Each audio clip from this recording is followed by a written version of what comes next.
Hello दोस्तों, हमारे channel अनमोल निवेश में आपका स्वागत है। हम इस चैनल पर सिर्फ वैल्यूएबल शेयर्स की बात करते हैं जो अगले 3 से 5 साल के अंदर मल्टीबैगर बन सकते हैं। कोई भी कंपनी जिसमें आप अगर 3 से 5 साल इन्वेस्ट करते हो तो ही कंपनी अगर मल्टीबैगर बनती है तो उसका फ़ायदा आपको मिल सकता है। वरना आप 30-40% में निकल जाते हो तो मल्टीबैगर भले ही कंपनी बन जाए उसका फ़ायदा आपको नहीं मिल सकता। अगर आप सच में जानना चाहते हैं कि हम किस कंपनी की अभी बात कर रहे हैं वो कैसे मल्टीबैगर बनेगी, तो ये वीडियो ज़रूर लास्ट तक देखिए। आज हम एक small cap service provider company के बारे में बात करेंगे जिसका मार्केट कैप है 8,518 करोड़ रुपीस। करंट प्राइस है 207 और पूरे साल का हाई है 214 और लो है 95। स्टॉक का पीई रेशो है 41.9 और इंडस्ट्री पीई है 36.4। मतलब ये एक ओवरवैल्यूड स्टॉक है। फिर भी सभी चीज़ों जानने के बाद आप भी इसमें जानकारी ले पाएंगे, अच्छी तरह से समझ पाएंगे।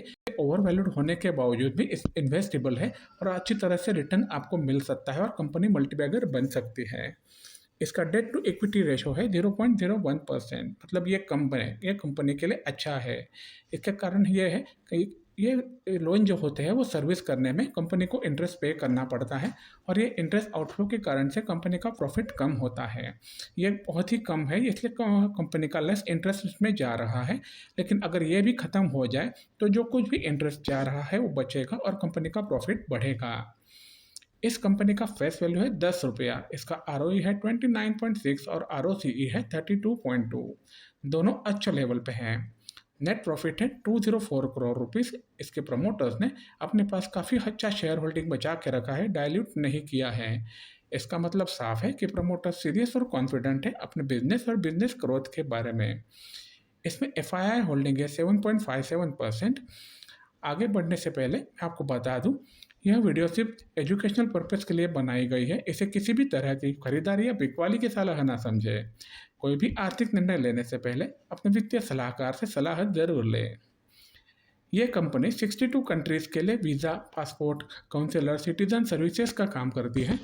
2016-17 में कंपनी ने एनएससी और बीएसई में लिस्ट हुई और ये इकलौती वीज़ा आउटसोर्सिंग कंपनी है जो शेयर मार्केट में लिस्टेड है। कंपनी का 89% रेवेन्यू आता है वीज़ा आउटसोर्सिंग के द्वारा, 9% आता है ई गवर्नेंस के द्वारा और 2% आता है बीसी बिजनेस से। इसका 89% रेवेन्यू आता है इंटरनेशनल बिजनेस से और 11% रेवेन्यू आता है डोमेस्टिक बिजनेस। ये company Fortune India next 500 companies में आती है और फोर्ब्स एशिया द्वारा best under a billion company का रिकॉग्निशन दिया गया है इस कंपनी को। अपने पिछले 17 साल के एक्सपीरियंस के कारण से ये कंपनी जो जो कंपनियां visa, passport, consular, citizen services में काम करती है उसमें टॉप 3 में ये कंपनी आती है। टोटल 46 गवर्नमेंट क्लाइंट है इनके पूरे ग्लोब में और इनके 60 कंट्रीज में अलग अलग तरह के ऑपरेशन चलते रहते हैं। इनके टोटल 20,000 एम्प्लॉयज़ के साथ में ये काम पूरा करते हैं और 15,500 इनके ग्लोबल ऑफिसेस है। लगभग 62 मिलियन का एप्लीकेशन ये लोग अभी तक प्रोसेस कर पाए हैं। इसके साथ में अलग अलग तरीके से सर्विसेज देते हैं जैसे कि visa processing services, citizen and front end services, consular services, e visas, biometric and identity and management services, verification and attestation services. इस कंपनी का कंपाउंडेड सेल्स ग्रोथ है टीटीएम 78%, पिछले 3 साल में 24%, 5 साल में 14%। यही सेल्स ग्रोथ ट्रांसफ़र हुआ है प्रॉफिट ग्रोथ में। इसलिए कंपाउंडेड प्रॉफिट ग्रोथ है टीटीएम 82%, पिछले 3 साल में 38% और 5 साल में 16%। और आपको पता है स्टॉक मार्केट में अगर कंपनी का प्रॉफिट बढ़ता है तो कंपनी का शेयर प्राइस भी बढ़ता है। इसलिए स्टॉक प्राइस CAGR है पिछले 1 साल में 109%, पिछले 3 साल में 137% और 5 साल में 39%। ROE भी अच्छी तरह से बढ़ रहा है। आगे बढ़ते हैं प्रॉफिट और लॉस स्टेटमेंट की तरफ। ये बिल्कुल ज़रूरी जानकारी है क्योंकि यही से सब कुछ मिलता है और हमें जानकारी मिलती है कि कंपनी प्रीवियस ईयर्स में क्या किया है, अभी क्या कर रही है और क्या करने की क्षमता रखती हैं।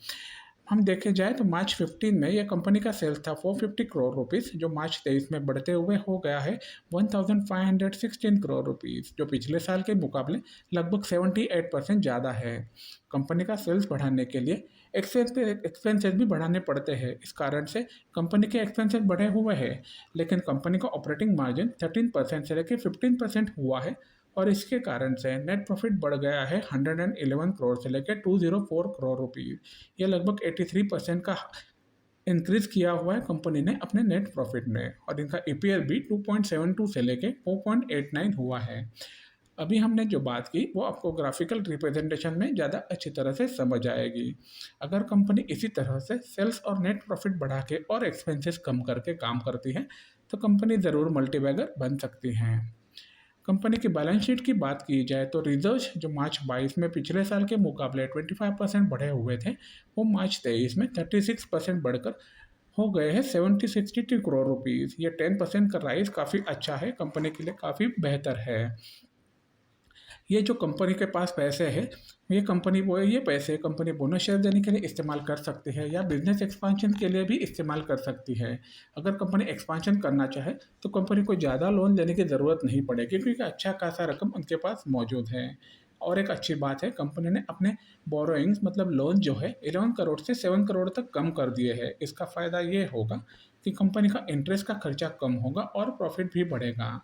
और 762 करोड़ रिजर्व के सामने 7 करोड़ का लोन ये बहुत छोटा है, इसलिए आप कह सकते हैं कि कंपनी ये डेट फ्री भी है।